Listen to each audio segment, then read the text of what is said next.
But KCA ಸ್ಟೇಡಿಯಂಗೆ ಒಬ್ಬ ಉಪಮುಖ್ಯಮಂತ್ರಿಯಾಗಿ ಹೋದ್ರು.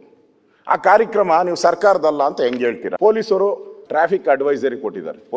Police advisory traffic ಕೊಟ್ಟಿದ್ದಾರೆ. ಅನುಚೇತ್ ಅವರು ಕೊಟ್ಟಿದ್ದಾರೆ. ಈ ಸ್ಟೇಡಿಯಂ ಅಲ್ಲಿ ಕಾರ್ಯಕ್ರಮ ಇದೆ, ಅದಕ್ಕೆ ಬಂದೋಬಸ್ತ್ ವ್ಯವಸ್ಥೆ ಮಾಡೋಕ್ಕೆ ಕೊಟ್ಟಿದ್ದಾರೆ. ಸರ್ಕಾರ ಅನುಮತಿ ಇಲ್ಲ ಅಂತಂದ್ರೆ ಈಗ ಒಬ್ಬ ರಾಜ್ಯದ ಮುಖ್ಯಮಂತ್ರಿ, ರಾಜ್ಯವನ್ನು ನಡೆಸೋಂಥ ಒಬ್ಬ ರಾಜ, ಅದು ನಮ್ಗೆ ಸಂಬಂಧನೇ ಇಲ್ಲ, ಅವನು ಯಾವನ್ರಿ ಅಂತ ಹೇಳುವಾಗ ಈ ಪೊಲೀಸರು ಹೋಗಿ ಹೆಂಗೆ ಕೊಟ್ಟರು ಅವ್ರಿಗೆ ಪರ್ಮಿಷನ್? ಹೆಂಗೆ ನಡ್ಸಕ್ ಬಿಟ್ರು ಅವರು? ನಾವೇನಾನ ನೀವು ಇವಾಗ ಬಿಲ್ ತಂದಿದಾರಲ್ಲ, ಬೆಳಗ್ಗೆ ಎಲ್ಲ ಓದಿದ್ರಲ್ಲ, ನಾವೇನಾನ 100 ಜನ ಸೇರ್ತೀನಿ ಅಂದ್ರೆ 10 ಪೊಲೀಸ್ ವ್ಯಾನ್ ತಂತಾರೆ. 10 ಪೊಲೀಸ್ ವ್ಯಾನ್ ತಂದು ಎತ್ಕೊಂಡು ಇನ್ನೂ ಧಿಕ್ಕಾರ ಅಂತ ಒಂದ್ಸರಿ ಸರ್ ಸಾಕು ಸರ್, ಇಲ್ಲಪ್ಪ ಇನ್ನೊಂದು 2 ಸರಿ ಕೂಗ್ತೀನಿ, ಆಯ್ತು ಸರ್ 2 ಸರಿ ಅಷ್ಟೇ, ಆಮೇಲೆ ಎತ್ಕೊಂಡು ಹೋಗ್ತೀನಿ. ಬಸ್ ರೆಡಿ ಇಟ್ಟಿರ್ತಾರೆ. ಇಲ್ಲಿ 1 ಲಕ್ಷ ಜನದ ಮೇಲೆನೆ ಸೇರಿದ್ದಾರೆ. ಪರ್ಮಿಷನ್ ಪೊಲೀಸರು ಕೊಟ್ಟಿದ್ದಾರೆ. ನಾನು ದಾಖಲೆ ಕೊಟ್ಟಿದ್ದೀನಿ. ಇದಕ್ಕೆಲ್ಲ ಫೋನ್ ಮಾಡಿ ಹೇಳಿದವ್ರು ಯಾರು? ಪರ್ಮಿಷನ್ ಕೊಡಕ್ಕೆ ಫೋನ್ ಮಾಡಿದವ್ರು ಯಾರು? ಅದು ಅಥೆಂಟಿಕಾ ಇಲ್ಲ ಅಂತ ನಮ್ಮ ಪರಮೇಶ್ವರ್ ಇವರು ಹೇಳಲೇ ಇಲ್ಲ ಇದುವರೆಗೂ.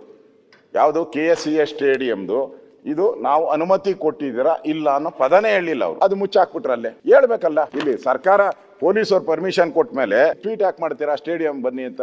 DPR ಸೆಕ್ರೆಟರಿ ಹೇಳ್ತಾರೆ, ನೋಡಿ ಇದು ಸಿಂಪಲ್ ಕಾರ್ಯಕ್ರಮ, ನೀವೆಲ್ಲರೂ ಸ್ಟೇಡಿಯಂ ಬಂದ್ಬಿಡಿ ಅಂತ. DPR secretary means it's government, it's a ಪಕ್ಕಾ ಗವರ್ಮೆಂಟ್. ಪರಮೇಶ್ವರ್ ಎಲ್ಲೂ ಹೇಳಲೇ ಇಲ್ಲ. DPR ಸೆಕ್ರೆಟರಿ ನಾನು 10 ಸರಿ ಹೆಸರು ಮೆನ್ಷನ್ ಮಾಡಿದ್ದೀನಿ, ಅವರು ಅದನ್ನ ನುಂಗ್ಬಿಟ್ರು. ಪೊಲೀಸ್ ಪರ್ಮಿಷನ್ಗೆ ಕೊಟ್ಟಿದ್ದಾರೆ ಅವ್ರಿಗೆಲ್ಲ. ಪೊಲೀಸ್ ಪರ್ಮಿಷನ್ ಅಂದ್ರೆ ಅಡ್ವೈಸರಿ ನೋಟೇ ಪೊಲೀಸ್ ಪರ್ಮಿಷನ್ ಕೊಟ್ಟಿದ್ದಾರೆ.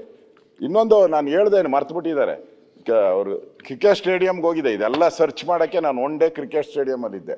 ಅವ್ರು ಹೇಳಿದ್ರು, ಸರ್ ನಾವು ಇದುವರೆಗೆ 71 ಇಂಟರ್ನ್ಯಾಷನಲ್ ಮಾಡಿದ್ರು, 1 ದಿನಾನು ಪೊಲೀಸ್ ಅವ್ರ ಪರ್ಮಿಷನ್ನೇ ತಗೊಂಡಿಲ್ಲ ಅಂದ್ರು. 1 ದಿನ ತಗೊಂಡೇ ಇಲ್ಲ ಅಂದ್ರೆ ಇಲ್ಲಿ ನೀವು ಅರ್ಥ ಮಾಡ್ಕೊಬೇಕಾಗಿರೋದು ಸಭಾಧ್ಯಕ್ಷರೇ, ಇಲ್ಲಿ ಟ್ವೀಟ್ ಮಾಡಿದವರು ಮುಖ್ಯಮಂತ್ರಿ, ಬನ್ನಿ ಅಂತ ಬಾವುಟ ಇಟ್ಕೊಂಡು ಊರೆಲ್ಲ ಓಡಾಡಿದವರು, ಅಡ್ವರ್ಟೈಸ್ ಮಾಡಿದವರು ಸನ್ಮಾನ್ಯ DK ಶಿವಕುಮಾರ್ ಅವರು. ಮತ್ತೆ ಆ ಕಾರ್ಯಕ್ರಮಕ್ಕೆ ಸ್ಟೇಡಿಯಂಗೆ ಹೋದವರು ಸನ್ಮಾನ್ಯ DK ಶಿವಕುಮಾರ್ ಅವರು. ಕಪ್ಪುಗೆ ಮುತ್ತಿಟ್ಟವರು DK ಶಿವಕುಮಾರ್ ಅವರು. ಅವ್ರು ಉತ್ತರ ಕೊಡ್ಬೇಕೀಗ, ಪರಮೇಶ್ವರ್ ಅಲ್ಲ ಉತ್ತರ ಕೊಡ್ಬೇಕಾಗಿರೋದು. ಜನರನ್ನ ಕರೆದವ್ರು ಯಾರು? ಸರ್ಕಾರ. ಸಂಭ್ರಮ ಆಚರಿಸಿದವ್ರು ಯಾರು? ಸರ್ಕಾರ. ಭದ್ರತೆ ಭರವಸೆ ನೀಡಿದವ್ರು ಯಾರು ಜನಕ್ಕೆ? ಸರ್ಕಾರ. ವಿಪತ್ತು ತಂದು ಕೊಟ್ಟವ್ರು ಯಾರು? ಸರ್ಕಾರ. RCB ಹೇಳ್ತೈತೆ, ನೀವು ಕರೆದಿದ್ರಿ, ನಾವು ಬಂದಿದ್ರಿ. ಆ ಕೋರ್ಟ್ಗೆ ಅವರು ಅದೇ ಹಾಕಿದ್ದಾರೆ.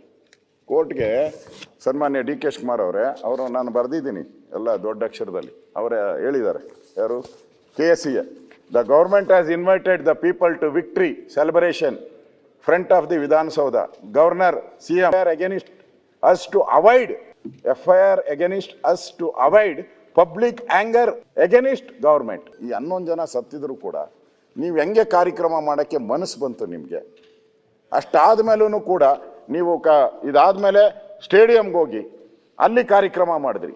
11 ಜನ ಸತ್ತು ಮುಗಿದ ಮೇಲೆ ಅವರೆಲ್ಲ ಆಸ್ಪತ್ರೆಯಲ್ಲಿ ಚಿಂತಾಜನಕ ಸ್ಥಿತಿ, ಅಳ್ತಾ ಇರೋದು, ಗೋಳಾಟ, ನರಳಾಟ, ಇದೆಲ್ಲದ್ರ ಮದ್ದು. ಇನ್ನೊಬ್ರು CM ಅವರು ದೋಸೆ ತಿನ್ನಕ್ಕೆ ಯಾವ ಜನಾರ್ದನ ಹೋದ್ರು. What is this? ಕರುಣೆ ಇಲ್ಲದ ಸರ್ಕಾರ ಅಂತ ಅದಕ್ಕೆ ನಾನು ಹೇಳಿದ್ದು. ಕರುಣೆ ಆದ್ರೂ ಬೇಕಲ್ಲ.